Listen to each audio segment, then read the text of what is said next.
Okay, good afternoon, everyone. I think I will have Mr. Andy Kiswetter kind of do the introduction and we can get started. Andy, are you there?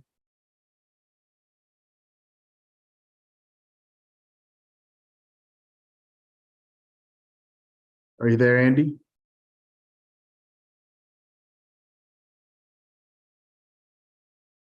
Can everyone hear me?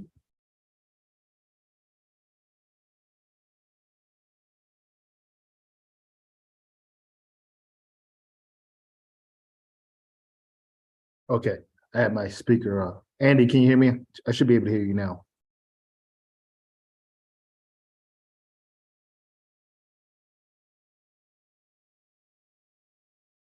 Check, everyone. Let's see.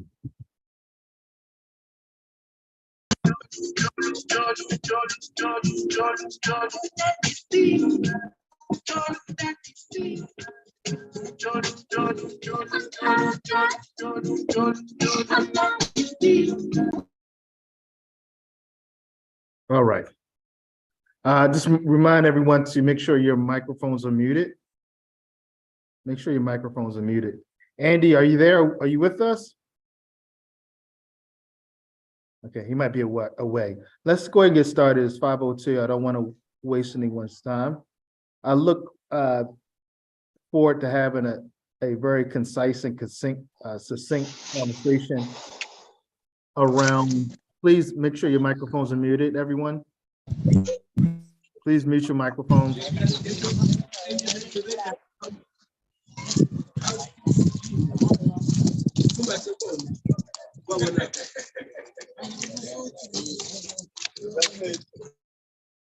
Okay. Please make sure everyone's microphone is muted. It's kind of difficult to come in and mute everyone's mic while I'm speaking. Okay. Today we're going to talk, let me introduce myself. My name is Ray Roberts. I am a academic consultant or educational consultant for many K-12 schools in the kingdom and universities. I'm also a lecturer at King Saud bin Abdulaziz University for Health Sciences in Riyadh. I've been in the kingdom for over 10 years now. I can't remember, 11 or 12 years.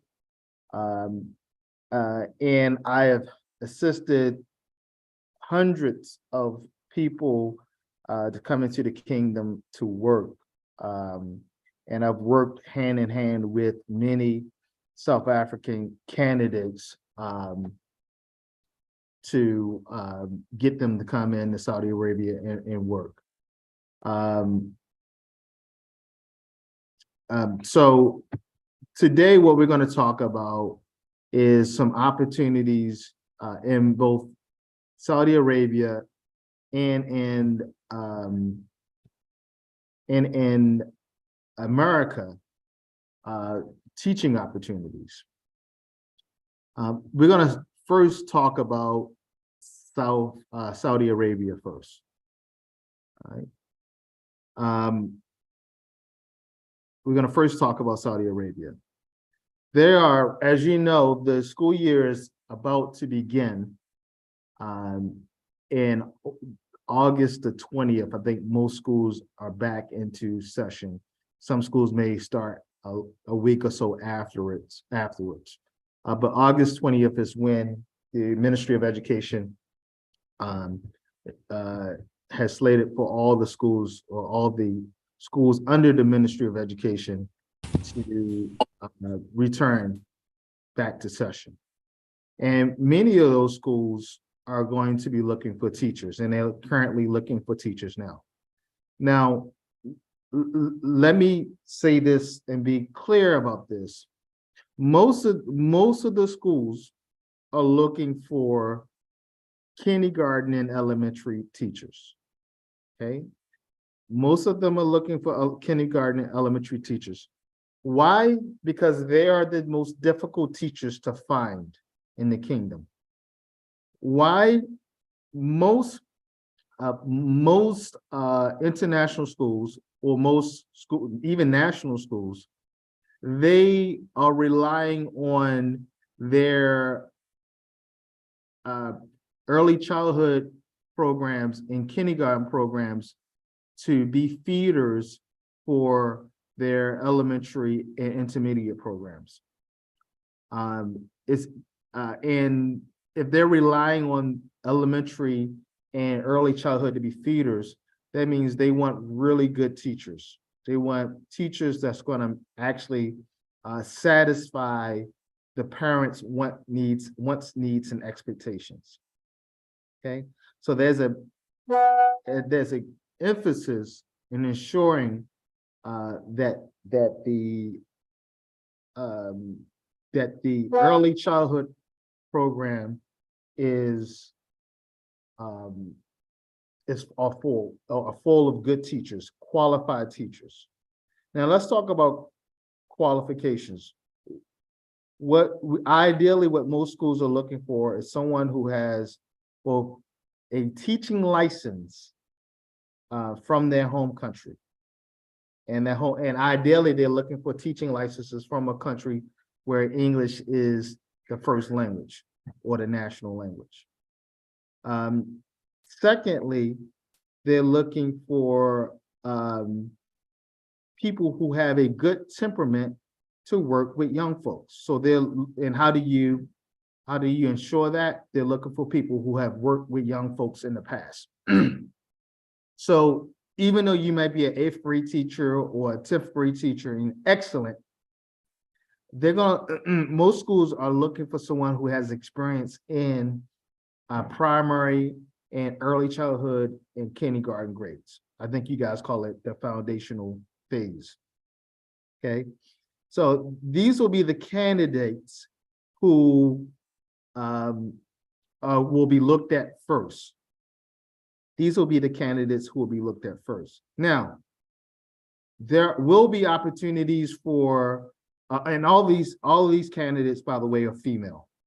Now, there will be opportunities for other male teachers, for intermediate teachers, high school teachers, teachers who have specialties. Excuse me. There will be opportunities for those teachers. However, the main focus primarily right now will be kindergarten teachers and elementary teachers. So 1st, 2nd, 3rd grade, 4th grade teachers. Okay. And then all your kindergarten, your KG1, KG2, KG3 teachers. Okay. So that's kind of always the hot ticket item. Our native speaking teachers who are qualified to work with young kids. Okay. There are opportunities for other teachers, but they're easier to find within the kingdom. So like a 7th grade math teacher or a 10th grade math teacher. It's easier to find those educators in the kingdom, inside the kingdom. And then the expectation for parents are not as high as they are with the young babies, right? The kindergarten and elementary kids. As we know, all over the world, it's the same thing. When you have a young child, you're intimately involved in what that child is doing in school, right? So you want to know who the teacher is and how good the teacher is and what are their teaching methods, right? But after you've had a kid in school for 7, 8 years and now they're in the 7th grade and 8th grade and 9th grade, you're not as interested anymore. And it's sad that that's a reality, and that's a reality all over the world. Parents are interested in the foundation phase in the early years, and they lose interest as the school years go on. So for Saudi Arabia, the early childhood and kindergarten positions are always the hot ticket items. So that's what we're primarily looking for. Again, if you're not an elementary teacher or a kindergarten teacher, please still stay on a call. There could be opportunities. I just want to make sure that I'm clear and upfront who the hot ticket item, what the positions that are the positions in demand. So they're the positions in demand. Because the visa process takes a while for South Africans, because you got to go through the high court and got to get this attested and that attested, you got to do all these things. What a couple of my schools are looking to do is bring people in on a business visa or bring people in on a visit visa, have you work for several weeks, and then during that process, you're getting your paperwork together in South Africa, getting all the attestations that you need to get together. And when you go home on like a winter break or one of the breaks, you can finish your process. And that allows you to work, see if you like the job, see if you like the school, see if you like working in the kingdom. And then if you do, you can finish the process when you go back home for break, like a winter break or Christmas break. So that's what most schools are looking to do. Why? Because if we start the visa process now, it will literally take about 60 to 90 days to finish. So many schools are willing to bring you in, have you work, get a lot of the process completed while you're working here in the kingdom, and then go home and finish the process. All right. Now, I want to say this, and again, I want to be completely honest and upfront with you because I don't like to waste people's time, and I don't like my time wasted. Also, I am not a recruiter. I want to get that clear. I am not a recruiter. The services that I provide for my schools is because I have an intimate relationship with these schools, and I help them find teachers for free because I provide other services for them. And again, I have a very intimate relationship with these schools. Also, these schools are schools that I trust, that I endorse. These are schools that pay on time. These are schools that don't have labor issues, that don't traditionally mistreat people. Okay, so any school that I endorse will be a school that you can trust to do right by you. All right, that doesn't mean you might not have an issue with them. That's something totally different. But these are schools that traditionally do right by their employees.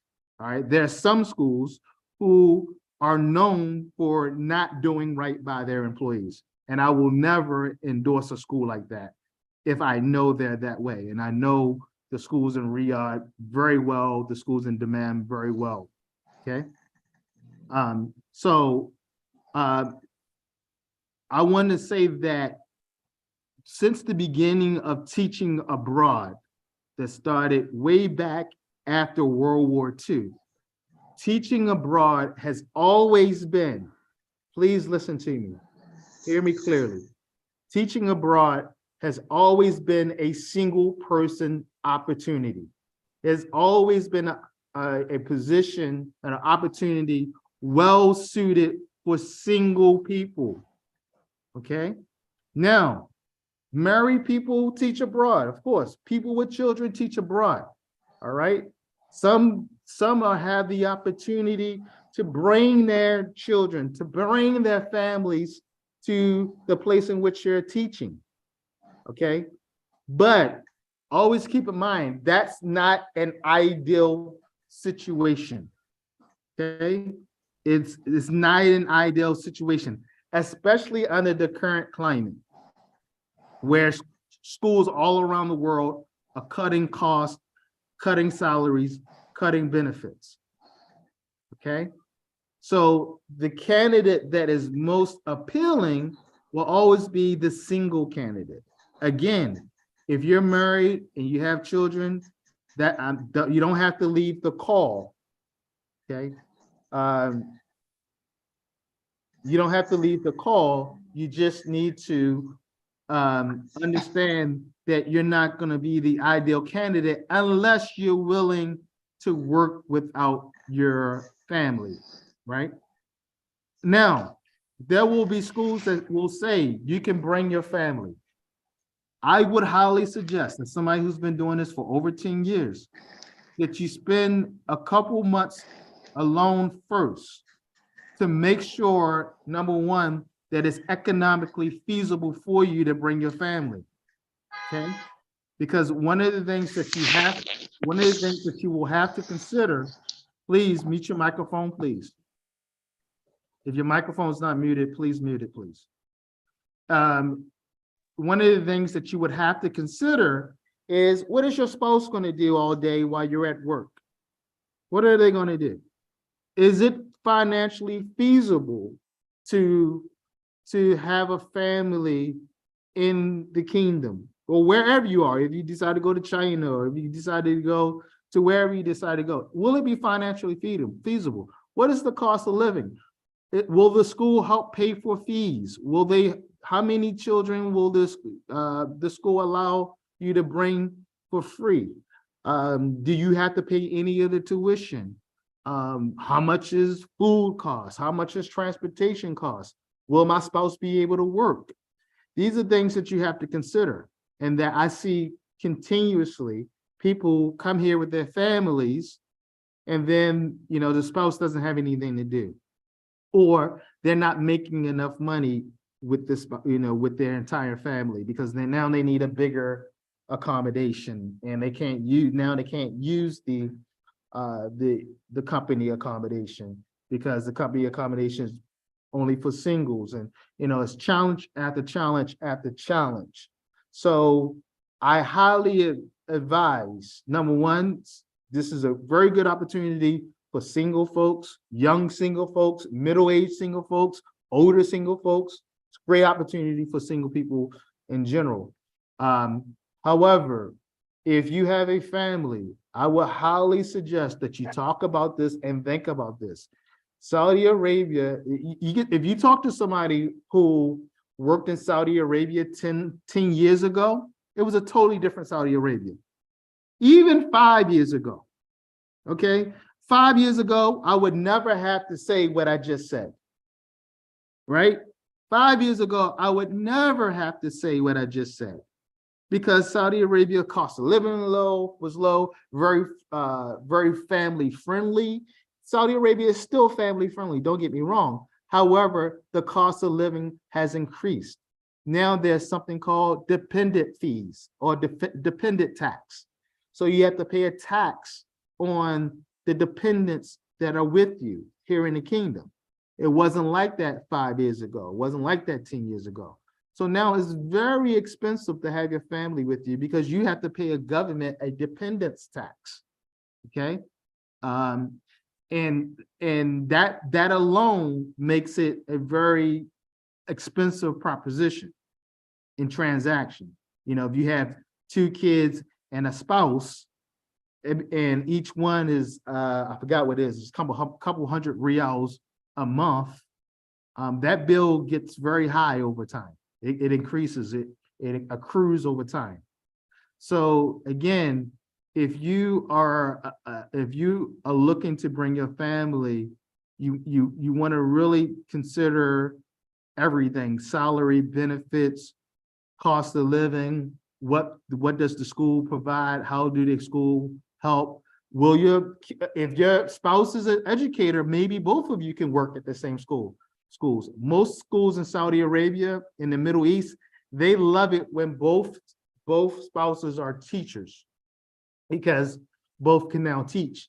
There's more money and it's more benefits, right? So if your spouse is a teacher also, that's a win-win situation, okay? So I talked about that. Now, the next thing I want to talk about is salaries, okay?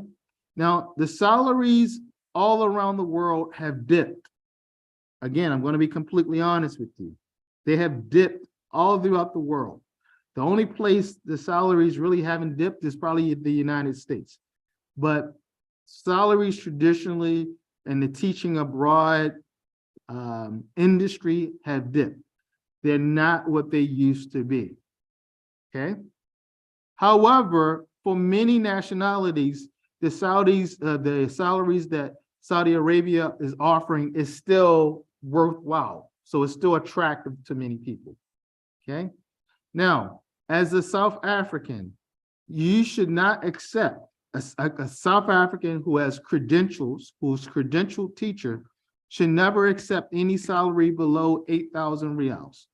Okay. So South Africans can make anywhere from 8,000 to 16,000 reals, depending on their credentials, depending on their experience, and depending on, their credentials and experience, and how well they're able to negotiate. Okay. So having strong soft skills, or we call essential skills, and being able to negotiate, knowing your worth, knowing your value is very important. I meet a lot of South Africans here who work for people for 4,000 reals, 5,000 reals. And then they come to me asking if I can help them out, but they already have a signed contract, right? So know your worth, know your value.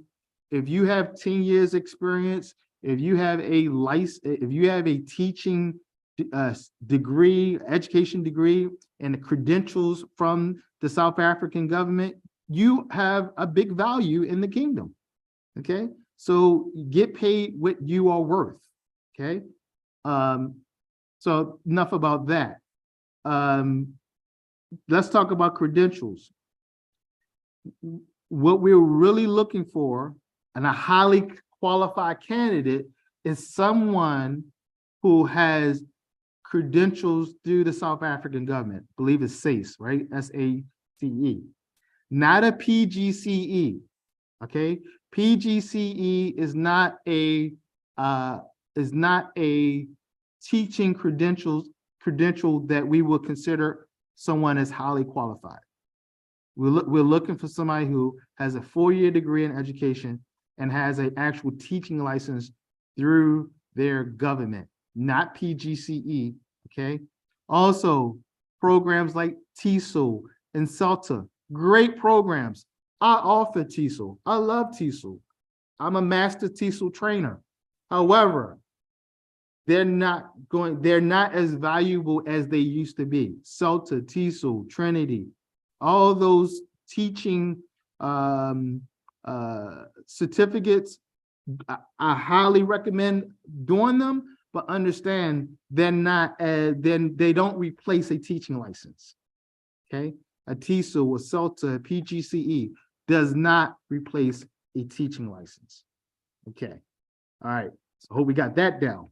Next, the next thing I want to talk to everyone about is how, when you approach a potential employer or someone like me who can actually get you a job. Now, you have agencies who just run people to a school and say, I have these people.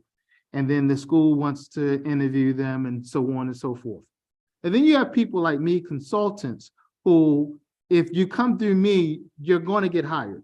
Why? As I said earlier, I have an intimate relationship with a lot of the schools. I know the owners personally. They trust me. They consider me a member of the school, right? Because I've worked with them. I've ran programs through them. I might even had, in some cases, I was their English department chair, or I was on several executive boards, right? So when I say, hey, look, here's a good CV, they will say, good. I don't even need to interview them if it's coming through Ray. Okay, if it's coming through Ray, we don't even need to interview them. Just where should we send them the visa? Or where should we send them the contract? All right. Now, when you send me or a school directly, or even a agent, even a recruiter, your CV, number one, let me say this, please do not send CVs anymore. CVs are sold to 1999. Okay, 2005. We don't do CVs no more in the world. Okay, sometimes I get emails from people who have 1 year experience and a 20-page CV. with 1 year experience right out of college. Impossible, okay? And the CVs are bad for many reasons, because you put information on the CV that disqualifies you, okay? Soon as you put on your CV that you're married, people are just going to delete your email, okay? If they're looking for singles, okay? They're just going to delete your email. Do not put your marital status on your resume. If you notice, if I exchange with you, I always say, please include a brief professional resume, okay? Now, I have over 20 years experience in education. My CV is 1 page. My CV is 1 page. Excuse me, not my CV, but my resume rather. My resume is 1 page. I don't include that I'm a dad or my marital status or how many children that I have. These are all disqualifiers. If you, in your resume, if you are going for a teaching job, the only experience that you should include is things related to teaching and learning. Not working at the bank, not working at the local grocery store, not working for a lawyer's office, nothing if it's not related, directly related to teaching and learning, okay? And working with children, particularly, okay? Now, I know resumes are a challenge to write. They're a source of anxiety. I understand this. Mr. Andy Coswetter worked in the kingdom. I think a lot of you guys know who he is. He has worked in the kingdom for several years, and he's worked in the Middle East for several years. He knows exactly what the employers are looking for. I highly suggest, and Mr. Coswetter is on the call now, that you reach out to him, that you private message him, and have him look at your resume or CV and have him help you make a CV that's going to actually get you a job, okay? Because I'll be honest with you, and it's not just South Africans, it's people all around the world. You send in information that disqualifies you when you may be an excellent candidate. You may be an excellent candidate, but your CV qualifies you because you offer too much information. In America, we call it TMI, too much information, all right? There are certain things that a potential employer does not need to know about you. And there's other things that you want them to know about you, okay? I'll give you another example. If you worked, let's say you worked and you've been teaching for 5 years, and in that 5 years, you've had 20 teaching jobs with 20 different schools. That's a red flag, all right? You don't want to put all 20 teaching jobs that you have, okay? All right, because then people will say, well, why did he have 20 jobs in 5 years? You know, what's going on with this guy? So you want to have an expert look at your resume, look at your CV before you send it out. Again, please do not send CVs, all right? CVs offer way too much information. We don't need to know what you took in high school. We don't need to know your intern. We don't need to know certain things, okay? All we need to know is a CV that shows that you are a successful educator, that shows you are a credentialed, well-informed educator, and it should have buzzwords that will indicate that, okay? You should have buzzwords. I should see words like differentiated instruction. I should see words like student-centered learning. I should see words like cooperative learning, project-based learning, problem-based learning, you know, integrating technology. I should see things like that on your resume. These are buzzwords, right? Classroom management. These are certain buzzwords, okay? Don't, your CV, excuse me, I keep on saying CVs, your resume should be 1 page long. Maybe if you have 30 years of experience, 25 years of experience, maybe you can push it to 2 pages, but it really should be 1 page. If you look at the top CEOs around the world, and you look at their CVs, the ones that post their CVs, top CEOs, people who make millions of dollars a year running Fortune 500 companies and larger, their resumes are 1 page. All right. So your resume can be 1 page too. That you only have about 10 seconds, not actually less than 10 seconds, because imagine if somebody opens, if a recruiter or a hiring manager or academic manager or owner opens up his email account to the email where all the resumes come in, and he has or she has 75 candidates who have sent them emails, they don't have time to read your 7-page CV that's full of nonsense. Okay, they're just going to delete it because they're going to say this person doesn't know what they're doing. Okay, and the schools that do hire you, they're probably going to be the trash schools, the schools that you don't want to work for. All right, I'm just being completely honest. All right, so again, please contact Mr. Andy Kiesewetter, and I don't know what his fee will be. He should charge something because everyone charges money for that. But Andy's a good guy. I'm sure he's going to give you a decent fee structure, but have him do a one-on-one with him because he knows what the employers are looking for in the kingdom. He's worked in several countries in the GCC. Okay. All right. All right. Next, the 30-second videos. Normally, anytime you want to get a job abroad, not just in Saudi Arabia, anywhere in the GCC, China, wherever, it's always good to point the prospective school to a link, send a link or a video where you are demonstrating either your teaching or your speaking ability.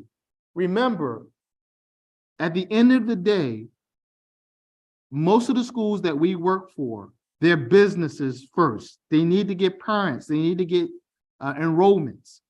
And the number one selling point are the teachers. So they say, I have a native English speaker. All right. So that means the parents want to hear someone who sounds like they have strong command of the English language. Now, unfortunately, we know that people speak English differently all around the world. All right. And people have accents, but they have great English, great grammar, but they might have a thick accent. Okay. Unfortunately, schools are less likely to hire you if you have a thick accent, even though you have a strong command of the English language. So begin to work on, and I hate to say this because I'm really against it, but if we're trying to get employment, we have to understand the realities. Okay, I have seen schools hire someone who did not have strong credentials, but had a great accent, or what they considered to be a great accent. Okay, that's just the reality. Why?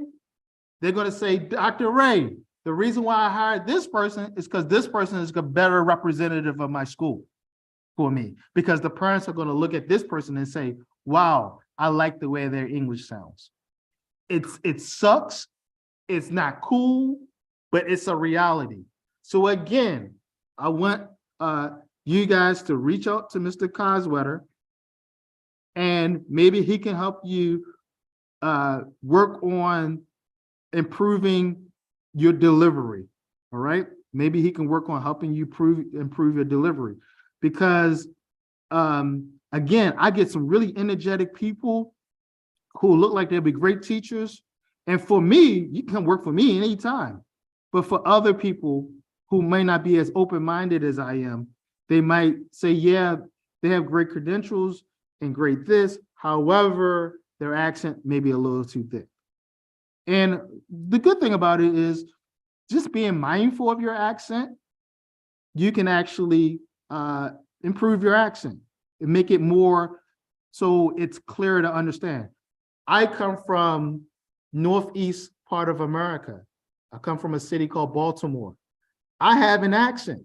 I have a Baltimore accent. However, many people don't believe I'm from Baltimore because I mindfully think about my Baltimore accent, because I don't want people saying, oh, that guy's from Baltimore, right? I don't want people saying that, right? So over the years, I make sure I speak as close to a standard accent as I possibly can. If you quote me at a cookout or at a party, I probably won't sound the way I'm sounding now, because I probably would revert back to my Baltimore accent, okay? As for everyone, whether you're from New York City, whether you're from California, whether you're from Manchester in the UK or London, all right? People from London have accents, okay? That's why we have the BBC. So we all need to work on our accent to make sure it's more standard, so it's understandable, and people are not saying you're not being disqualified because you have a thicker accent.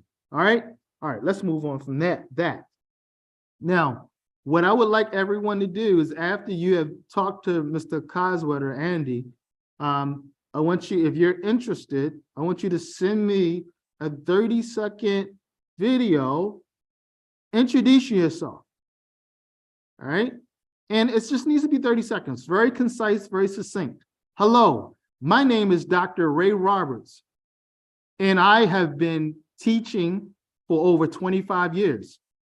My teaching experiences range from kindergarten all the way up to university. I started teaching in August of 2000 in Baltimore City Schools, and currently I'm teaching at King Saud bin Abdulaziz University for Health Sciences in Riyadh, Saudi Arabia. I currently teach academic English and medical writing to medical students, first, second, and postgraduate students. Something like this, right? Don't include that your marital status. Don't include any of that stuff. It's no one's business. Talk about your professional self. Be confident and show that you're excited, okay? So we talked about this resume. We talked about the video. When are we looking to bring people on? Most schools are going to be looking to bring you on within the next 3 weeks, 3 to 4 weeks. So it's a quick turnaround, all right? So again, that's another thing that you have to think about. Are you prepared to come to Riyadh in the next 3 to 4 weeks? Okay. How would that work? Once you sign a contract, the school will send you a plane ticket. And as I said earlier, we're probably going to bring you in on a business visa or a visit visa. And because we don't have enough time to do your paperwork. While you're working and you're getting paid, and you'll get paid in cash, while you're working, you will do make sure all your attestation is done. All right. And then when you go back from break, you'll do whatever interview you need to do at the Saudi embassy and come back on what they call an Iqama, all right, and which will be a working visa or residence visa. Okay, so that's the next steps. Okay. Now, I'm going to take about 10 minutes to talk about teaching opportunities in the United States. All right, that is kind of another call within itself. But for those people, and now I'm talking to people who are my highly qualified teachers who have teaching credentials, a SACE, S-A-C-E, I think you guys pronounce it SACE.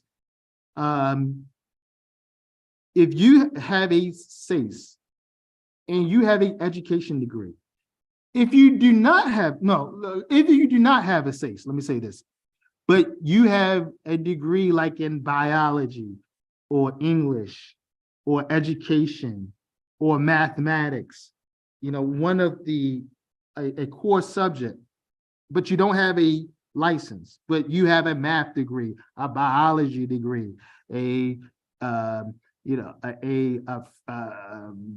English degree, those core subjects, history degree, okay, health science degree, okay. There is a teaching shortage in the United States. It's a major teaching shortage that was exacerbated by the COVID outbreak. Because after COVID, a lot of the teachers went to more higher paying jobs, right? Because everybody was looking for employers, because a lot of people didn't return to work after COVID in America, right? Which now leads a major teaching shortage. There was a teaching shortage before COVID. Now it's a crisis now. America needs teachers. Now, teaching in America is not like teaching in Saudi Arabia or the Middle East or China or other places in the world. Why? When you teach in America, your nationality does not matter. Okay, so you get the same salary everyone else gets who teaches in the United States. You get the same exact salary, same fringe benefits, healthcare, all that stuff. By the way, you get healthcare in Saudi, a plane ticket in Saudi, and accommodation in Saudi. You get those things. But to teach in America, you get, a good paying, a good paying salary. For instance, in my hometown of Baltimore, Maryland, first year teachers are making starting $55,000 a year. That's not including the rest of the benefits, the rest of the fringe benefits and the other opportunities to make money throughout that school year. All right. That's a starting salary of $55,000 US. Now you guys can do the math on what that is in Rand, right? I think it's almost close to 1 million Rand. Okay. That's a great salary. And there's so many other benefits in teaching in the States, because you're going to be encouraged to get higher degrees for virtually free, right? So a master's degree, American master's degree for free. You want your PhD for pretty much free, depending on the school district. So there's a lot of advantages of working in the United States, a lot of advantages. Some of you may be looking for citizenship. That's a great way, a pathway to citizenship into the United States, is becoming a teacher. So if you are interested in the Transitions and Beyond program, because it's not like the traditional teaching abroad, like teaching in the Middle East and China, you have to have a license. Now, the South African teachers who already have a South African license through SACE is an easier pathway for you. It's an easier pathway for you. If you don't already have a teaching license, there's some other additional steps we have to do to make sure you get an American teaching license. My organization can help you get the American teaching license and help you from A to Z get a job teaching in the United States. Now, let me be clear. It will not be easy. Okay? I'm not selling you some overnight dream. There will be some challenges, but we have helped over 100 people so far of many different nationalities around the world secure jobs teaching in the United States. Okay? And we will help you from A to Z to go through that process. Now, that help is not free, because it's a lot of time that we have to invest in you.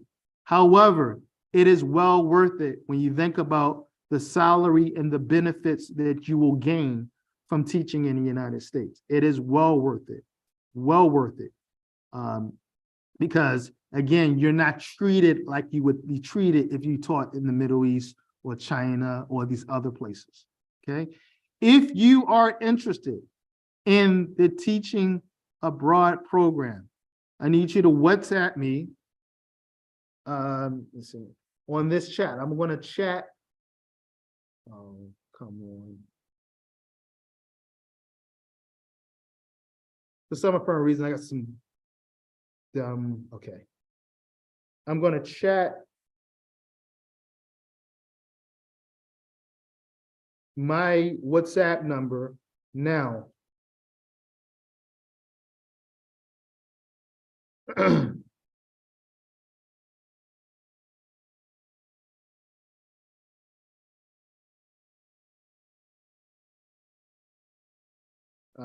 So everyone.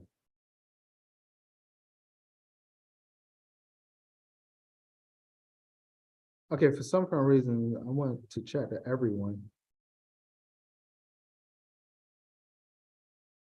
Why doesn't it allow me to chat to everyone?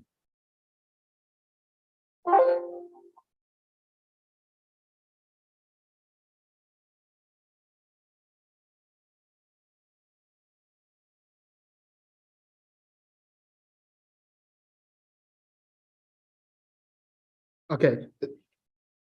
For some apparent reason, it's not letting me chat. Andy, send this to everyone. I can't, it's not letting me send chat to everyone. So. Can you send that to the entire group? Andy will send you my WhatsApp. If you're interested in the teaching abroad program for the United States, send me a message and then we can have another one-on-one conversation about your individual situation, because everyone's situation will be a little bit different in the teaching abroad program. So it's a conversation that I have to have individually with you as far as the teaching abroad program. All right, we're at about 47 minutes now. I have done a lot of talking, and as we know, as teachers, doing so much talking is never a good thing for the teaching and learning transaction. So what I'm going to do is I'm going to allow Andy to say a couple things, since he is the host for most of you guys. Andy, is your microphone working now or no? I know Andy had some mic issues.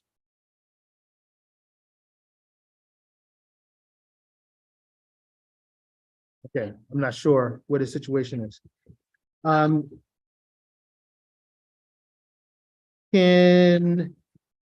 Does anyone have any questions? Let's do that. I'm gonna open the floor up now for questions.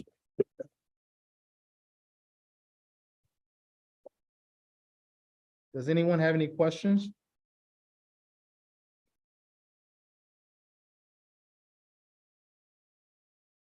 No questions?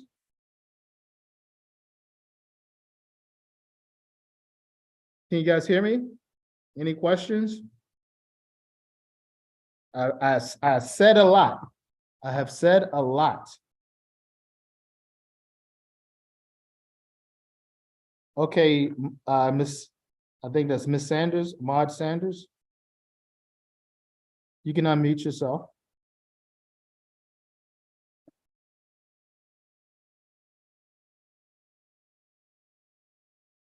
Miss Sanders, you can unmute yourself. Good afternoon. Good afternoon. So I have a question because I have been considering going overseas. The biggest challenge for us at the moment is the police clearance, because it takes almost 8 weeks to get one from SAPS. What is the stance at Riyadh concerning the police clearance? Okay, you said the police clearance. What was the question Yes. about the police clearance again? I'm saying you were speaking about 3 weeks if one is considering going overseas, and I'm saying what is do they require police clearance or not? Because a police clearance takes about 8 weeks to process here with SAPS. Yes, so that is a part of the visa process for the ICAMA. You must have a police clearance. Okay, so because you're going to now use a business visa, you won't need the police clearance. Is that what you're saying? Right, so if you come in on a visitor visa or the business visa, you will not need the police clearance. That is correct. Okay. Thank you very much. No problem. And again, that's only a temporary situation. Ideally, we would want you to come. And let me say this, as I said earlier, I would not, I am offering you schools that I trust. That I trust. You cannot trust all schools in Saudi Arabia, and Mr. Andy can attest to that. All right, because if you do that with other places, they may not treat you appropriately. So be very careful with doing something like that. Ideally, you want to come in under a proper visa, a work visa. However, under this situation, because I know these companies, these schools, it's okay with them. It might not be the case with another school. Okay. Thank you. You're welcome. Any other questions? We have 23 people on the call. I've said a lot, probably said too much. This call is being recorded, by the way, so we can share the link if you missed any part of the call. Any other questions? Please don't be shy. We are school teachers. I know we have questions. We're educators. We gotta have questions. That's another thing too. And if you interview for any position, you never want to say you do not have any questions. You always should have preloaded questions. Okay. Hello. Yes. Hi, Dr. Hausen. Tabang here. How are you? Good. I'm finishing my master's in music, and it's a specializing course because I'm doing music education. So obviously now at my new school, I'm teaching just music to grade 10, 11, and 12. And then, but I also have experience teaching English as well, because, well, English is like music history, since it's very written, assignments and all of that jazz. So prospects on, I mean, I can do kindergarten, but I wouldn't like to go back to those sunshines. I prefer teaching high school learners. So are there like nice and lots of opportunities in that department, or I don't know? All right, so you can teach high school. There are opportunities to teach high school. Typically, let me guys just give you the kind of the recruiting cycle. Sure. If you want to work at a really good school that's going to pay you a good salary, you want to start putting your resume into those schools in November, because the tier 1 schools and the tier 2 schools, they're looking for people in November or December, right? They want to finish all of their recruiting for the next academic year by January of that year. All right. Sure. Like, so right now, this is not the ideal time to look for, like, ideally a teaching job. Ideally. Now, because Saudi Arabia and the GCC are the way they are, right? There's going to be a lot of schools still looking for teachers, right? For sure. So, can I get you a job this year? Could I get you a job this year? Possibly. But again, ideally, start putting your resume into like really good schools in November and December. And again, that's when you would go through a recruiter or an agency like Mr. Andy Coswetter. Go to Mr. Coswetter, and he can guide you through that process to get you in front of really good schools in that November, December timeframe. Oh, all right, cool. Thanks, Doc. Any other Dr. Robert, you can, by the way, probably, my friend, hold on a second. My friend with the music degree, you're actually going to be really sought after, because I don't know if you know, Saudi has recently allowed music to be taught in the schools. So there are a shortage of music teachers. Okay, that's good to hear. Obviously, because many Muslims are not going to get a degree in music, right? Yeah. So that's a great opportunity for you. So, you need to create a music teaching resume. I think you're going to be very sought after in many schools, especially. Doctor, can you hear me? I can hear you now. All right, Really? cool. Thanks, Doc. Okay, Andy, go ahead. No, I struggled with my laptop.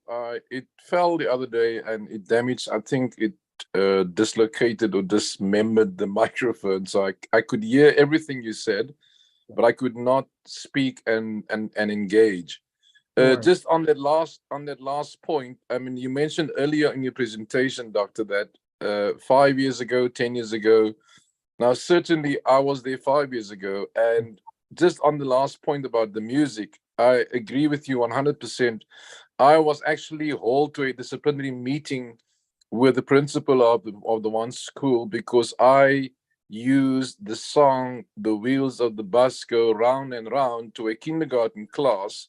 And I was told very emphatically, Mr. Andrew, now that's how they speak, as you know, Ray, they call you on your first name. So they said to me, Mr. Andrew, in Islam, music is haram. So that was 5 years ago, guys. Now, like Dr. Roberts says now, they are now opening up the society and their culture to allow a lot of things. Now, a lot of you have asked me questions like, you have heard negative things about Saudi, you've heard that they're very conservative, that ladies are being oppressed, etc., etc. But I can promise you, a lot of these things have changed in the last 5 years, tremendously changed. So, once you, it's like a domino effect.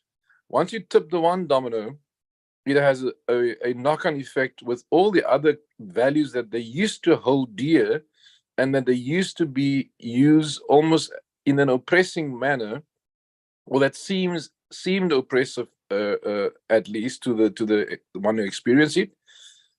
That has now changed. So music is no more haram. They now have live music shows in Saudi, which 5 years ago was a no-no. Females could not drive in Saudi 5 years ago. I can promise you guys that the rumors you hear from friends and family are not necessarily true. And like the doctor says, he's been there for decades and he understands exactly. And whatever he said today, I can only concur with him. To the lady about the documents, the police clearance, etc. There's various ways of getting those documents. I am partnering with a company called Doc Assist because they've been very efficient helping me previously to have my documents, my degrees attested and other stuff. So they do it at a fee. They're a little bit expensive, but there are ways of getting it yourself as well. There are cheaper ways of doing it, almost semi-automatic. And then also for Saudi, I know for a work visa, you need a medical clearance certificate. I don't know if that has changed, Dr. Roberts. And I had to go for yellow fever and all kinds of inoculations, which cost me about South African money, about 3,000 Rand at the time. I imagine those things have changed. But like Dr. Roberts has said, guys, just get there. If Dr. Roberts refers you to a school or refers a school to me that is in need of a vacancy, because this is the hot season where schools are desperate for teachers. So both the good and the bad schools. And with my advice and Dr. Roberts's guidance, we will try and avoid those schools. But yes, so there's a lot of opportunities right now as we speak. And in my time, they did not allow you to come in on a visitor's visa or business visa. They do that now. So that is an easy way to get into the kingdom and then, work there for 3 months up to their winter break, which is December. They have, some schools have 2 weeks, some schools have 1 week. And during that, and whilst you're in Saudi, you can already start the processes. You can use family members do the runaround here for you locally in South Africa. You can use me if you need to. You can do it remotely from Saudi. It will be more expensive though. So there's all kinds of opportunities, guys, and all kinds of ways of killing the cat. Yeah, so I think from my side, the chances are very good for those of you who present good credentials, and it's an opportunity I think we should not necessarily be too skeptical about. You know, life is all about taking chances, you know. The last thing I want to say is, and this question came through as well, if you are at the moment in a permanent position in the department and you want to just give this a try until the end of this term, the first term in Saudi, I think they have trimesters. So in this first trimester, you could quite easily apply for a temporary study leave or some kind of leave. So you don't resign your post. You have an emergency leave that you apply for. And if it doesn't work out for you in Saudi, which we obviously hope that it doesn't, in fact, we hope that it does work out. But if it doesn't, for one or the other reason, then you can just go back and resume your post in your school here in South Africa. Guys, I've taken the plunge. I've just resigned, you know, and I made some good money working in Saudi, in the Middle East, in the United Arab Emirates, Dubai, those places. And yeah, it's worth taking the chance, particularly if you are still young. And with young, and I know there were questions about age. Dr. Roberts, you haven't touched on age at the moment. What is your current experience with regard to age? Well, again, 60 is typically the cutoff point. What most employers want to make sure is that you're just youthful, right? So you could be, 58 and youthful, and they still want you. As long as you're youthful and you can do the job. The 60 is typically the cutoff point. Okay, thanks for that. I know I was interviewed by an American guy at Ajman American School, that is in the Emirate of Ajman, which is in the UAE. There, the principal was 71 years old, and he was a Dr. King. Of course, not the king that we know. He was an American, and he was 71 years old. So the good thing is, once you are in, they don't just let you go because of your age. But to get in from the get-go and you're already 60, that does present a bit of a problem in terms of getting the work visa, etc. And some schools deliberately only take on people who's under 55 because it becomes a costly exercise for them in terms of renewing the work visa once people have reached the age of 60. Guys, I know, and I can talk more to you about this. I don't want to take up too much of Dr. Roberts' time, but I know in other countries, in other parts of the world, like Vietnam and Thailand, they don't care about your age. You know, Thailand, you often see pictures, videos of people being 100 years old and still being employed in Thailand or Malaysia or the Philippines or in Vietnam, because those countries are anti-ageist. You know, they don't believe that age should restrict anybody from earning a living. So there are other opportunities as well. And just keep your ear posted. We will share with you. For now, this is the urgent thing now is the two things. Dr. Roberts has got names of schools that are needing positions to be filled as we speak, and that can be expedited within the next two or 3 weeks, based on a visitor's visa or a business visa. The only other thing that Dr. Roberts now didn't mention this, but I think it's such a basic step that no one needs to really mention it. You need to get your passport sorted, guys. Now, if you apply for the passport by Home Affairs, the passport is valid for 10 years. You can get a temporary passport or an interim passport, that they will issue within a couple of days, I think 3 to 5 days. They issue you with the temporary passport, whilst your full-on transport passport, which takes about, I would imagine about 3 to 6 weeks.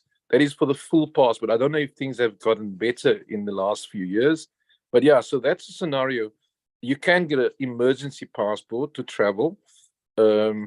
Yeah.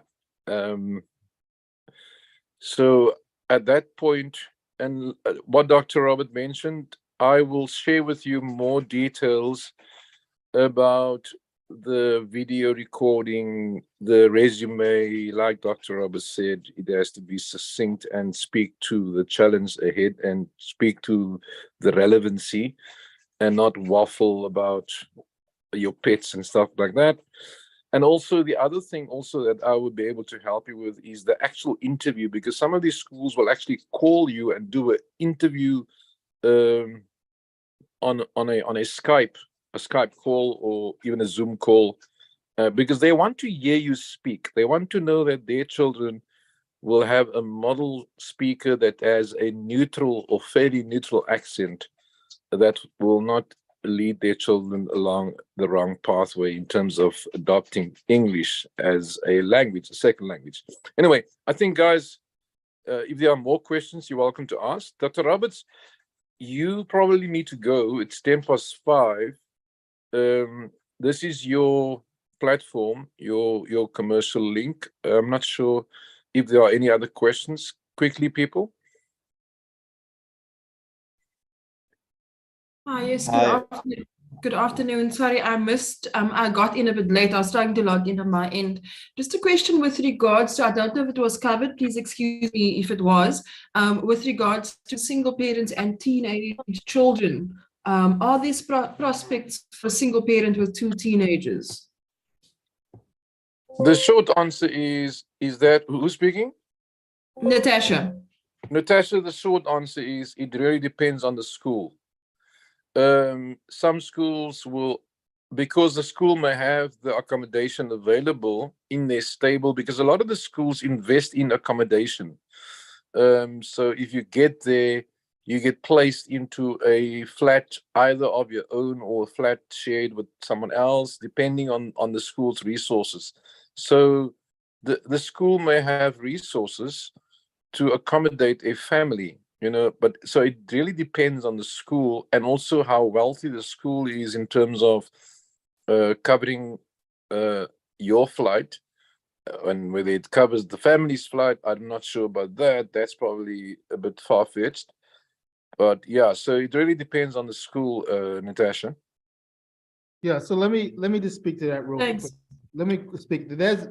When you're talking about bringing kids, especially teenagers, you're talking about challenges, right? Where are they going to learn? Do you want your kids to learn how well they're going to be able to acclimate themselves to that type of environment? Whether you want to deal with the fees associated with them being there. Like I said earlier, I think you might not have been on the call, but their dependency fees, dependency tax that you would have to pay on each child. Most of the time, depending on the school, like Mr. Andy said, they may or may not pay for the flight, may or may not pay for the flight. They may or may not have the accommodation for them. And even if they did, would you want your child in that or your children in that type of accommodation? There's many things to think about when you have, especially when you talk about kids, teenagers, because, that poses, teenagers are teenagers. Sometimes younger kids are a little bit better than teenagers, because younger kids, we can just tell them, shut up and here's a candy bar. The teenagers, we can't do that. So it's a lot that you should think about. Ideally, I don't know your situation. If you go to a tier 1 school, it may be great. It may be great for you at a tier 1 school, because as Mr. Andy suggested and mentioned, they may have the facilities and the money to make your experience and your children's experience great. However, a tier 3 school, or maybe even a tier 2 school, they may not have that capability in those facilities. So it's really a situation that you would have to look, you would have to, as the mother, really plan carefully. Thank you so much. I think someone else had a question. Yeah, good afternoon, Doctor. Thank you for all the information. It's been good. I've got a question regarding subjects that you can teach. In an example, I'm an English teacher by graduating as English as my main subject, but I've never taught English. I see often in South African schools, we get placed into various subjects. So I've taught everything except my major from university. How will that affect your application? So again, you're selling yourself, right? Now, if I was your interviewer, I would never say that to the interviewer. I would say I could teach anything you want me to teach, especially when it comes to English, right?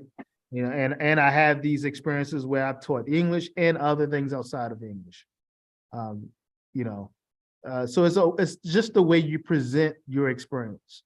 Present it as a positive, Do you feel comfortable that you can teach English? Yes, most definitely. Because I've taught a different language and language rules stay the same, just applying it into a different language. Yep. So I would turn your experience into a positive situation. Hey, look, I am credentialed and I have a degree in English. However, I can also teach social studies. I can teach geography. I can teach earth science. With me, you get many opportunities, and so I can help you out if you have different teachers out, and it's the how you tell the story. It's the way you present your story. So that's a positive situation that you may not have had the opportunity to teach English. It's positive because you can teach English and many more things that you have experience in. Just in conjunction with that, based on your question, who was the speaker? Who asked the question? Jacques. Jacques, in conjunction with that, and the rest of the people here, two things that I picked up. Your first question was what subjects, etc. Now, a lot of South Africans that I know that are still in the kingdom, or in the Emirates, or in Bahrain, or in Qatar, or in Kuwait, they go over as a primary school teacher or as a homeroom teacher. Now, that's probably first prize in terms of getting there, because once you're there, the school then learns of your special skills, like you're an English major, and they will then offer you a post in their high school if they have a high school division. Some schools have got primary and high school, while most schools have got all levels of education. So the idea is to get in a homeroom situation. You say you become a homeroom teacher, so you teach all the major subjects like English, math, science, and a bit of social studies, like you're in South Africa. And once you're there, you can then explore and sort of position and present your specific unique credentials, like your English major. Just on the side, I knew of many Egyptian teachers who did a master's degree in English. They did a master's degree. Now, they did it via post. And the English literally wasn't of a high standard. So if a South African has got strong designs on going to teach in the Middle East, or even in China, or in the Far East, if you have an English major, I would say get onto the bus and do your honors and your major and your master's degree in English as well. You become a sought after teacher in that regard, because a lot of the stuff in Saudi is very hierarchical, because it's a kingdom, and that's just the culture and the value system. So, for example, if we do group marking, they have something they call group marking. So not every teacher marks his own scripts. So they all come together and they sit. Well, some of the schools do this. Other schools still do the traditional marking where the teacher alone marks his own class scripts. In some of the countries and some of the cities or schools, they do group marking. And often the one that leads the group marking of a particular grade is the one with a master's degree in English or the master's degree in a subject. I know in the UK also, they don't accept teachers any longer in high school who doesn't have a master's degree. That's from what I heard from other colleagues and peers and friends. So yeah, I hope, Zark, that we've shed some light on that. Thank you very much. Any other questions? Yeah, I want to make another point really quick, 10-second point.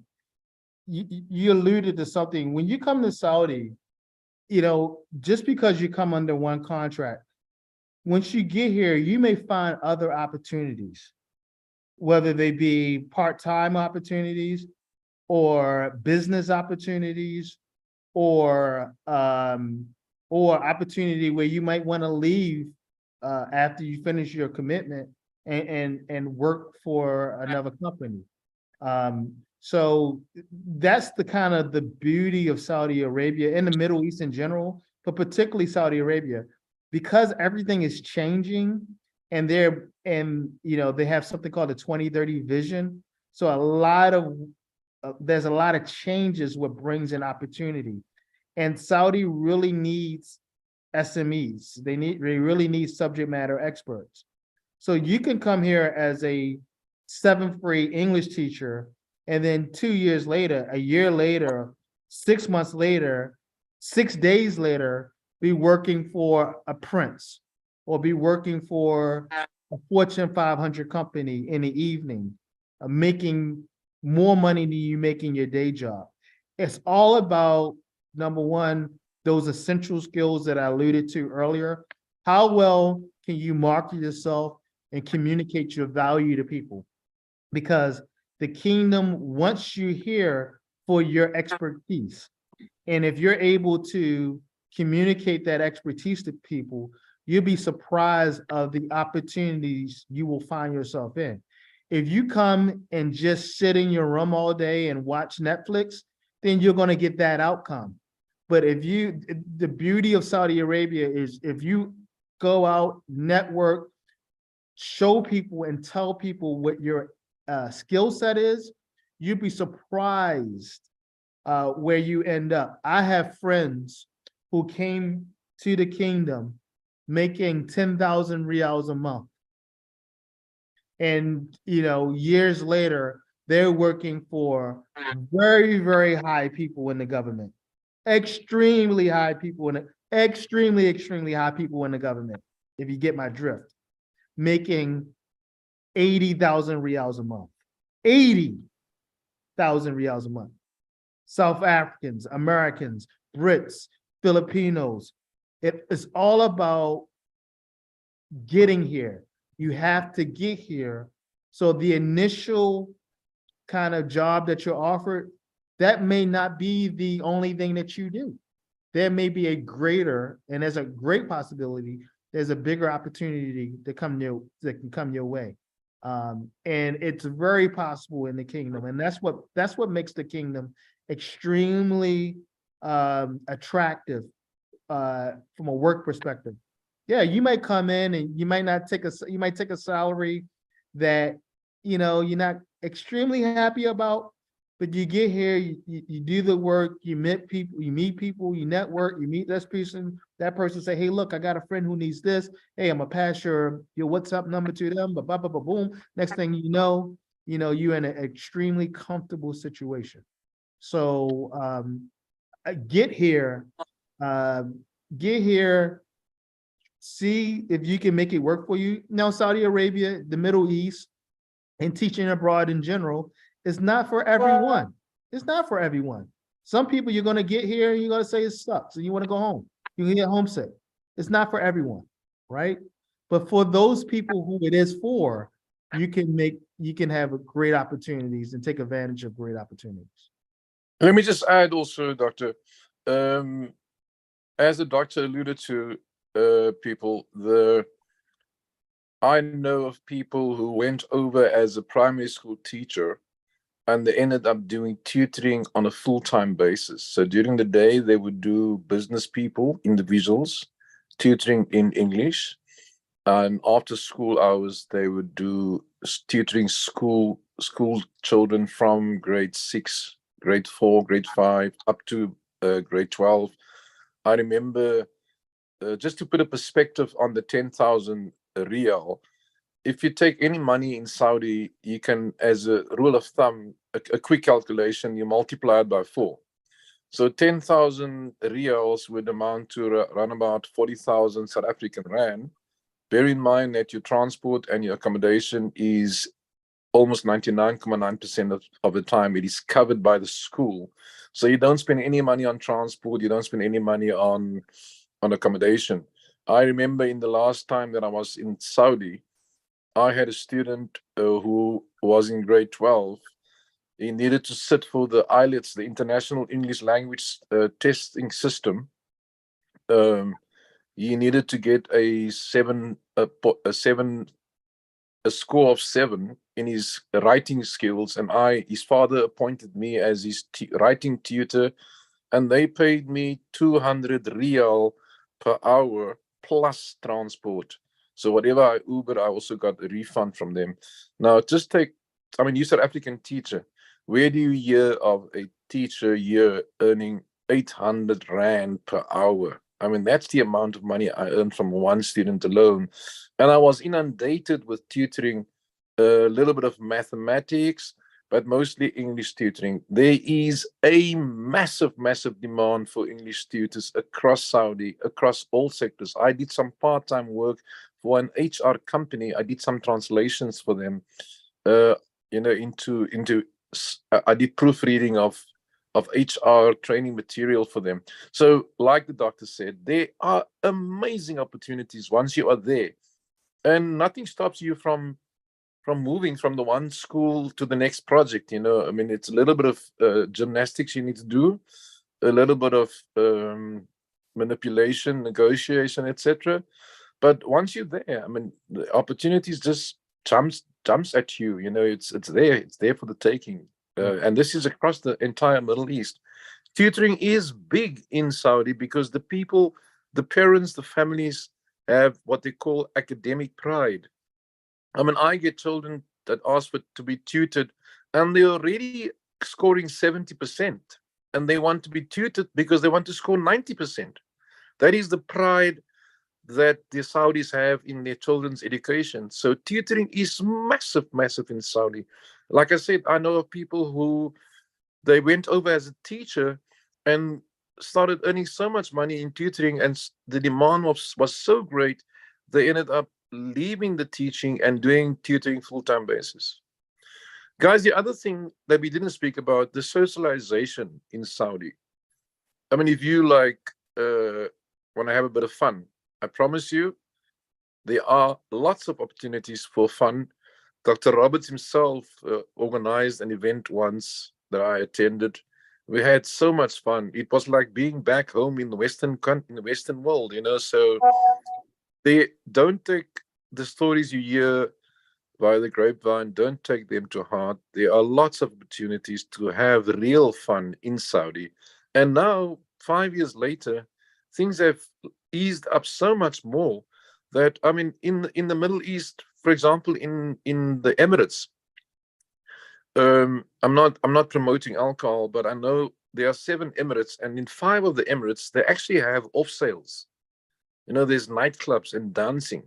So if you're a kind of a fun person who wants to have these social benefits, they are also there, guys. You just got to find it, and we can help you with little tricks and tips of how to source these events where you can socialize, and meet other people from across the world, from Brazil, from the Ukraine, from Russia, from China, from India, from South America, from North America, from Australia, New Zealand, you name it.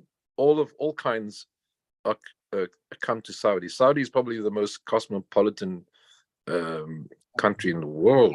I was telling people, I used to say that New York was the most diverse city in the world. That's not true. Riyadh is the most, or the Middle East. I'm not gonna say Riyadh, just Riyadh, but Dubai, all your Middle Eastern capital cities are probably the most diverse cities in the world, where you could be in a room, in a random place, let's say a Starbucks, and you ask people their nationality, and no one will be of the same nationality. Egyptian, Saudi, American, British, Filipino, Indian, Bangladeshi, Pakistani, all in the same room.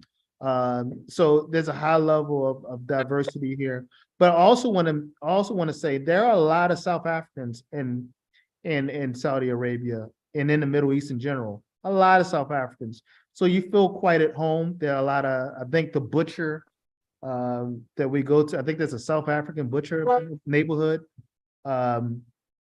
I think there's a South African butcher. That's what my wife There's a said. couple of guys that are selling South African meat here. Yeah.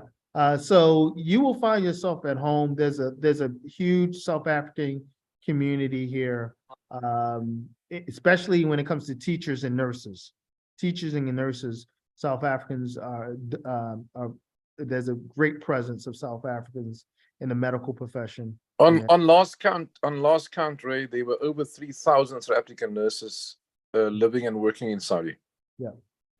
In my compound, I live, because I work for a hospital as my full-time job.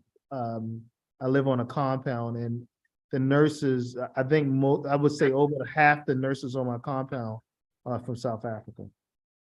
There we go. Any other questions? No other questions?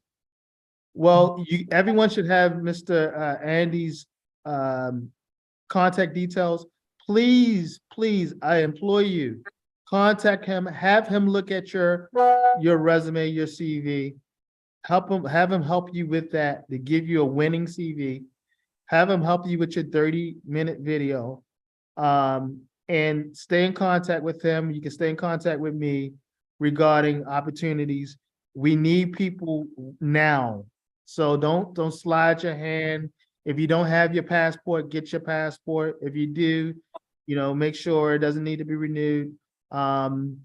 This could be a great opportunity. I'm just getting a owner of the school messaging me now about teachers, oddly enough. So please, if you have the opportunity, if the timing is right, if you don't have anything to lose, try Saudi Arabia for a couple months, see if it works out for you. And you will have a support. And he's asking, is it online? It's right now. In fact, stay on the call, guys. Let's see if we can get this guy to come on. Hold on. I want everyone to stay on the call. He's a general director of a school. Maybe I asked him to come on the call. He's just messaging me now. Hold on a second. This might be good.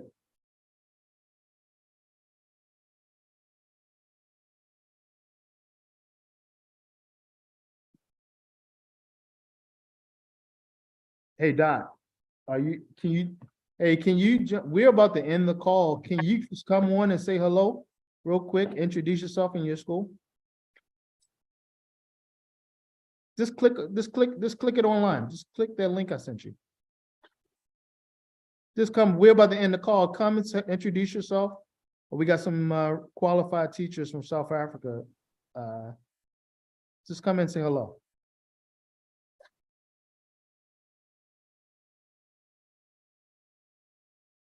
Hello? Hello? All right, I'll send you the link. Give me 1 second.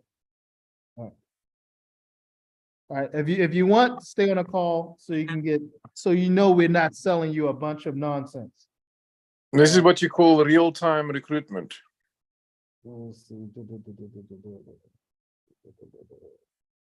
I thought I sent it to him. I didn't send it to him.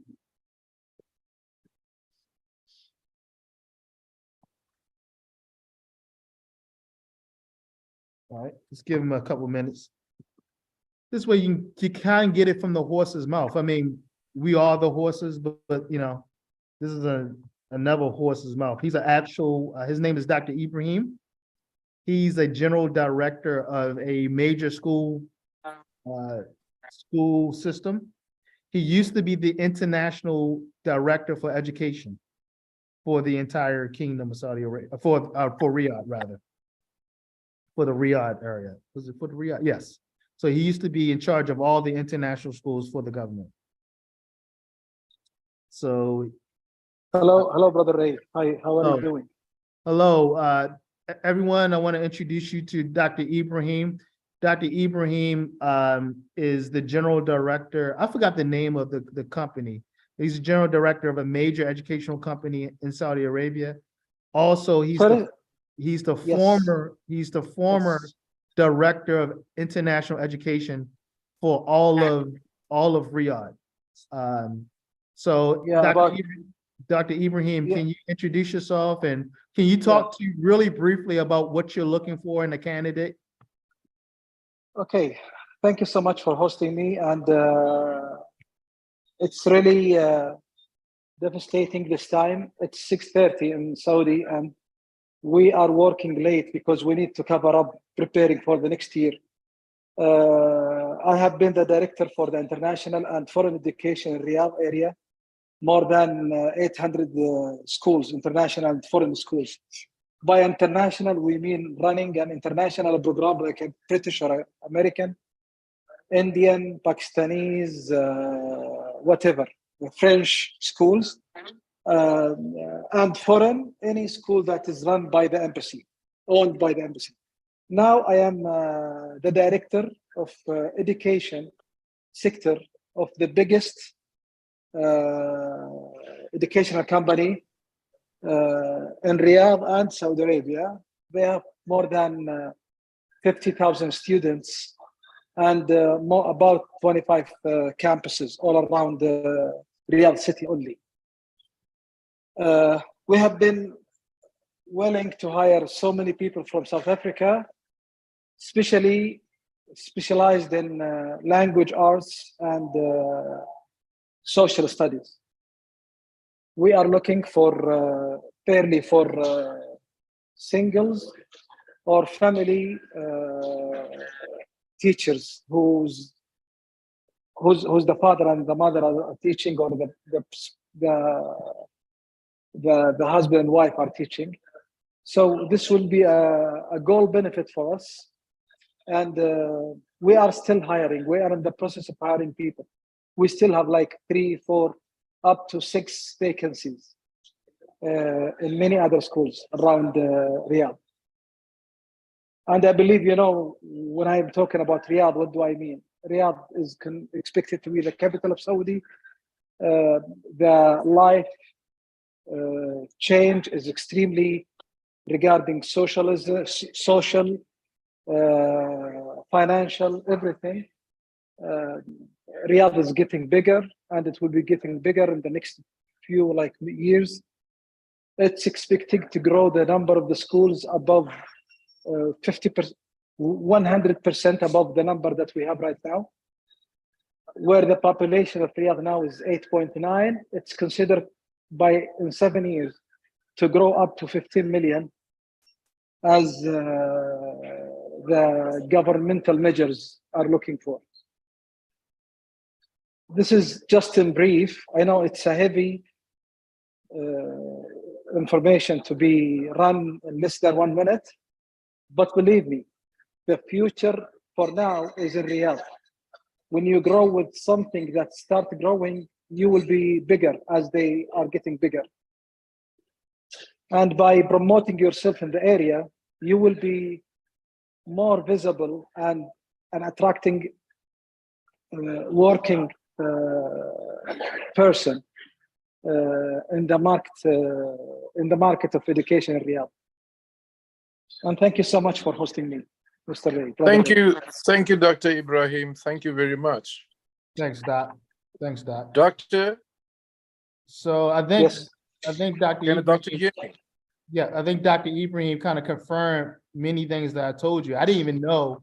I almost feel like you think this was planned, but he kind of confirmed everything I said to you over the last hour. So there are opportunities. Dr. Ibrahim made a great point. Riyadh is growing. It's a growing city. I'm literally watching it before my eyes. It's like watching a plant grow. I remember when I first got here, the city, the boundaries of where the cities were and where they are now have changed by at least 10 kilometers. The city has grown, actually more than 10 kilometers. So we're talking about a city that I think by the year 2040 is projected to be, I think the last time I checked, was projected to be 25 million people in Riyadh. Yes, this is and now you need to remember one thing. Now Riyadh is 22 only. I mean, Saudi citizens. In Riyadh only, in 2040, it's considered to be 25 million. And Yeah. the number we have now is 8.9, and there is a shortage in language arts, social study teachers. Right. And consider what if this number is tripled, 8.9 to be about 25, nearly. Right. Yeah, still now we are in short, and you know how far it is difficult in the whole world for getting good educators from the market, and you can see the big picture and the huge benefits and opportunities. Thank you again, Dr. Ibrahim. Ladies and gentlemen, I think we've been on the call for about an hour and 37 minutes now. Are there any questions for myself, Dr. Ibrahim, or Mr. Kazwetter? Any other questions? Ask now. You have the big boss on the call. Get it from the horse's mouth. Ask the question now. If you have a question, ask now. You can get it right from the big guy. He's the guy who signs the paychecks. Dr. Ibrahim, كيف حالك? Alhamdulillah, everything is good. Yeah. أنا أتكلم شوي.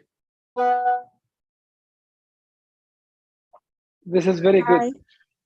Yes, hi. Hi, I have a question. Sure. So I have a Bachelor of Arts in Corporate Communication as well as a PGCE. But now I've noticed that with all of the applications, my Bachelor of Arts degree is unrelated to the subject that I want to teach. So do I still stand a chance to get a job in Saudi or not? So yeah, let's take that offline. You can, again, we're moving away from PGCE. But again, you want to sell yourself. You do have a bachelor's degree. Your degree is you have a bachelor's of art in corporate communications? Yes. Right. So. And you want to work in education? No, I just worked as an English teacher in South Korea for 5 years. So you do have Yeah, experience. So you have an experience. Yes, I do. Good. This is almost getting a master's degree. 5 years in Korea or South Korea. This is So you're almost to be a, yes. Right. So one of the things, and one of the reasons why I wanted to have this call is is how you present information. Now, Okay. if you guys notice, she presented it like as if it was a negative. No, it's a positive. Present it as a positive. Hey, look, I have 5 years teaching English in Korea. My bachelor's degree is in corporate communications, or I have a bachelor's of arts degree. If you know that there may be a challenge about the degree you have, don't say the degree, just say I have a bachelor's of arts degree. Let the potential employer ask you the questions. Make him or make her fall in love with you, right? Make that person fall in love with you. So when the challenges come, they already love you. And they say, we will work it out. But if you approach it like, see, I applied so many places and they all turn me down. Well, guess what? I'm going to turn you down too, right? But you come in positive. Hey, I've been teaching for 5 years. I have a bachelor's degree. I love teaching kids. I would love to come to Riyadh and extend my teaching abroad experiences. Wow, I love this person. Immediately, I will hire her. Right. Immediately. And you need to say, actually, we don't need to lie, but we need, part of the truth is more than enough. Right. 5 years, bachelor degree in art. Right. Love to continue to expand my career in teaching. I love to teach kids. Yes. I am an international educator who is willing to open the doors for other communities to work with. Immediately, I will hire you immediately. Because here's the secret, guys. And I know this from being a principal of a school and being an academic director of schools. People who, even though you may have all the credentials, Dr. Ibrahim knows, and I know, and other experienced leaders know, that credentials don't make the teacher. Okay, you can have a master's degree, doctorate degree in English and early childhood, and you could be a horrible teacher. Horrible. So we know this. What we're looking for is somebody who could be a good representative of our school. Do you have strong command of the English language? Are you a great communicator? Are you positive? If a parent comes to you upset about something, will you be able to handle the problem for me through your great personality and great communication skills? Or are you going to be a person who's going to be like, I don't know what to do, maybe, right? I want a teacher to say, hey, look, everything's going to be okay. This is a great place for your child to be. You know, we're going to find a solution to this situation, right? That's who I'm looking for. So somebody who can communicate that in the interview by how they present themselves, someone who can communicate that in the initial email that they send to me, of being positive, of being upbeat, of being optimistic. This is the person I'm looking for. And I will take that person over the master's degree. I'll take that person over the nationality.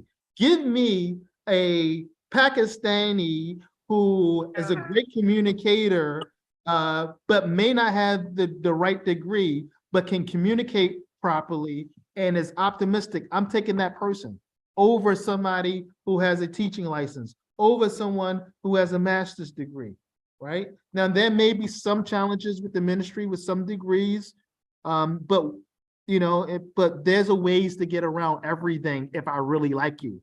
If I don't really like you and you don't make me fall in love with you, then I'm not going to bend my back. And I'm definitely not going to go to Dr. Ibrahim, right? Now, Dr. Ibrahim and I are friends, right? And I can go to Dr. Ibrahim and say, hey, look, this young lady, she may not have everything that we're looking for, but she has this, right? I can go him to do that, and he will make an exception because it's coming from me. However, you have to prove to me, because I cannot lose my capital with Dr. Ibrahim. So you need to prove to me from the very beginning, from the very first email, that you are optimistic, you are upbeat, you are friendly, you're a great communicator. That's what you need to prove to me and any other person like me who is in a position to hire. Okay? So I think that's why I told Andy 2 days ago, let's get teachers on a call, because I get a lot of folks who are very negative about themselves, who are sending in resumes that are not appropriate, these long CVs that are not appropriate, who send me emails like they're my best friend. All right, I'm not your best friend. You know, don't say hey to me, okay? And that's your first time meeting me. Or send me an email that doesn't have proper grammar, right? Because at the end of the day, I'm an English teacher too, right? So I'm looking for your grammar. I'm looking for your punctuation. I want to see how well you can present yourself, how positive you can be. So if there are challenges, I can go to the big man. And Dr. Ibrahim is not my only big man. I got a lot of big men that I can go to and say, hey, look, let's give this person a shot. Jasmine, you have a question, Miss Jasmine? Hello. Yes, Hi, can you hear me? we can hear you well. Good day, Doctor. Good day, Dr. Ibrahim, and good day, Andrew, and good day, all of my fellow colleagues. I have a question. I've been listening to the whole video, and it was so informative. I have to tell you, I have been struggling for 4 years now to get to the correct connections, to work in the UAE. What my question is, so I basically have like most of my documents are in order. Okay. I do have police clearance. I do have my SAY certificate. I do have everything. I've applied literally like on every site, test, teacher, all of those sites with really, really no luck. My question is, what would be the next step for me to follow? So are you willing, my question to you, are you willing to work in Saudi Arabia? Yeah, I am, definitely. I'm willing. What is your degree in? You have I have Bachelor of Education. I major in languages and life skills. Okay. Yeah, and I have like 4 years of teaching experience already. How many years you have 4 years teaching experience? What grades? Yeah. Grades, I started, it's intercent phase, like intermediate and senior phase. It starts from grade 4 up until grade 9. So that's elementary. So grade 4 is still elementary for us. Yeah. In the kingdom. Okay. So, I don't know what other challenges you have, but we could probably get you something going. Are you willing to come in August? Yeah, definitely. Like I said, I've worked in the South African education system, and I've, taxes and stuff, they've been failing me, and I just decided, well, I had like quite enough of working under stress and poor management, and my dream was always to work in the UAE or like in Saudi. I have a few friends over in Oman. I have people I know that's in Qatar, and I've decided, well, this is the ideal chance for me to just like quit my job. And I quit my job, and I just started focusing more on working abroad. So let's do this. Let's send me your resume. Okay. You have I put my number in the group. You have my contact details? Let me just see, sir. Did you send it in the chat? For some apparent reason, I can't figure out how to send to everyone. No, it's not in the chat because I see a lot of people are asking for your details, sir. For some apparent reason, I cannot figure out how to send to everyone. She can DM me, Dr. Roberts, and I will share it. I was in contact with Mr. Andy also. Yeah. He DM'd me actually this meeting invitation. Yeah, I'm so thankful for that because I've been looking for someone to help me, Oh. Okay, so send Mr. Coswitter your information. Okay, definitely. I'm going to ask him for it after the call. I'm going to have Dr. Ibrahim look at it and see if he wants to interview you tomorrow. Is that fair, Dr. Ibrahim? Doc, are you still on the call? All right. He might be away from it. He's still on the call, but he might be muted. So we're going to try to get you an interview this week. Okay, Jasmine? Thank you so much. I appreciate it. Thank All right. you. No God problem. bless. All right. Anyone else? Good evening, Doc. How are you? This is Mr. Masiko. I'm currently in Cape Town. I Okay. just wanted to ask, Doc, I majored in biology and also physical education, but currently I'm teaching in at a primary school, and also my wife is a qualified teacher as well. She specialized in social sciences.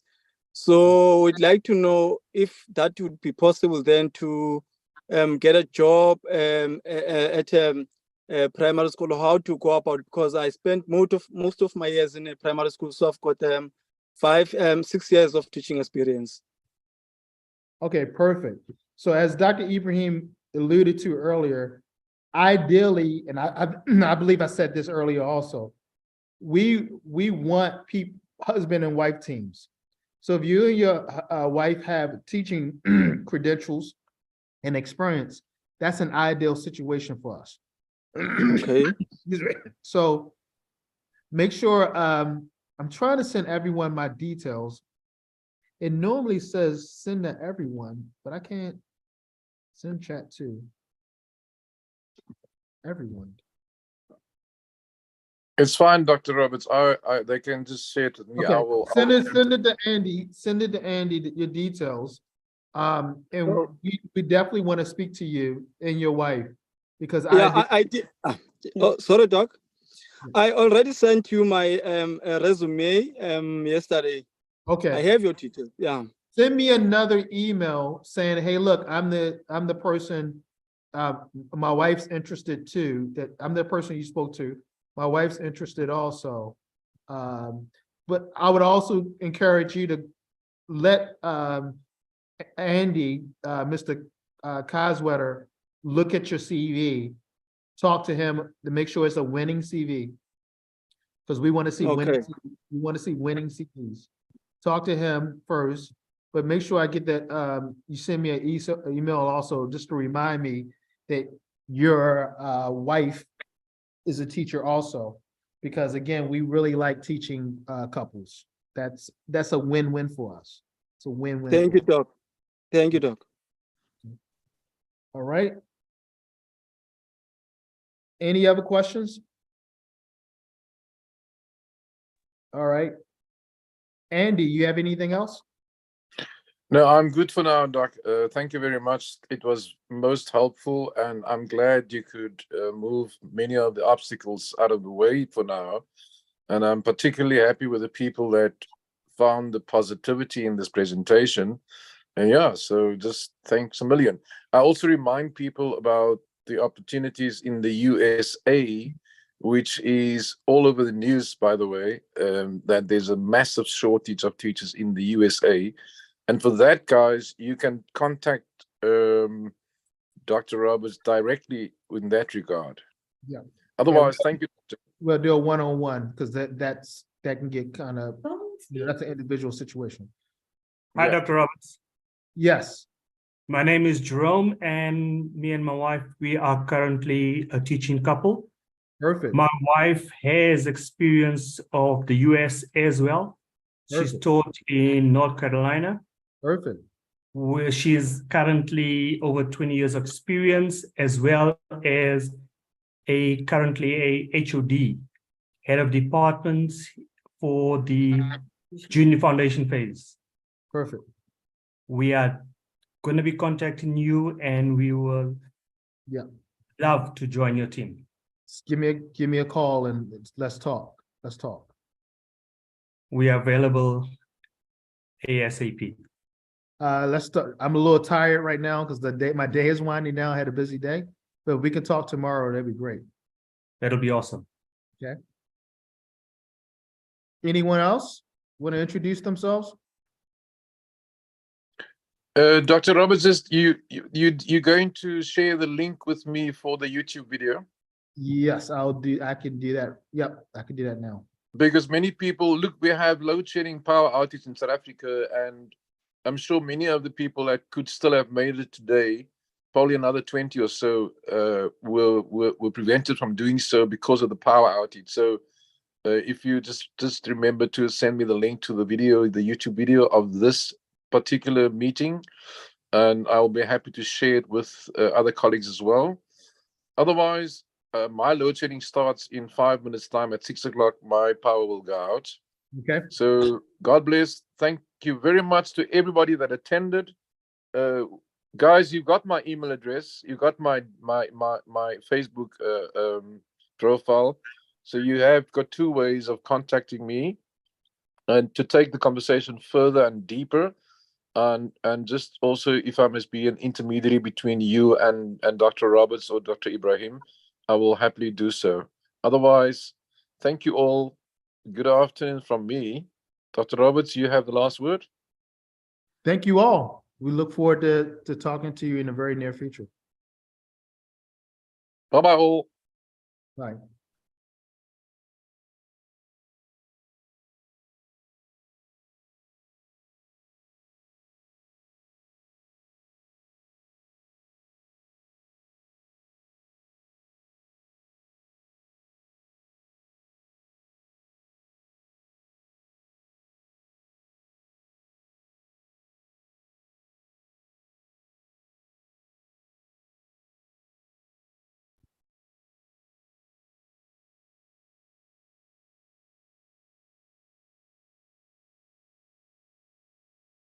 Yeah, she left. I was gonna answer her question. Okay. All right.